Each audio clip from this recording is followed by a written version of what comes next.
சஷ்டி கவசத்துல ஒரு வரி வருது, ஒரு நாள் 36 கொண்டு. அதாவது கந்த சஷ்டி கவசத்தை ஒரு நாளைக்கு 36 முறை படிக்கணுமா. படிச்சா 7 மணி நேரம் ஆகும். நான் படிச்சிருக்கேன்.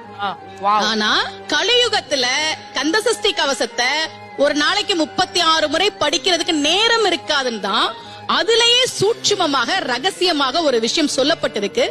முருகனுடைய அருளால் நான் தெரிஞ்சுக்கிட்டேன். அதை நான் உங்களுக்கு சொல்றேன்.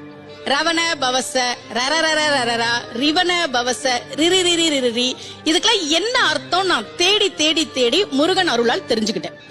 சரவண பவ முருகனுக்கான மந்திரம். இத 6 முறை சொல்லணும். இப்ப சாவ தூக்கி பின்னாடி போட்டீங்கன்னா ரவண பவச, அத 6 முறை சொல்லணும். இப்ப ராவ தூக்கி பின்னாடி போட்டா வனப வசர, வாவ தூக்கி பின்னாடி போட்டா நபவ சரவ, இப்ப நாவ தூக்கி பின்னாடி போட்டா பவ சரவண, பாவ தூக்கி பின்னாடி போட்டா வசர வனப. ஒன்னொன்னையும் 6 முறை சொன்னா 6 × 6 36 வரும்.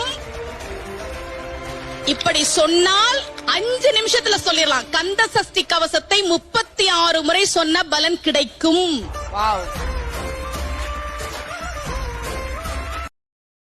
Download ShareChat.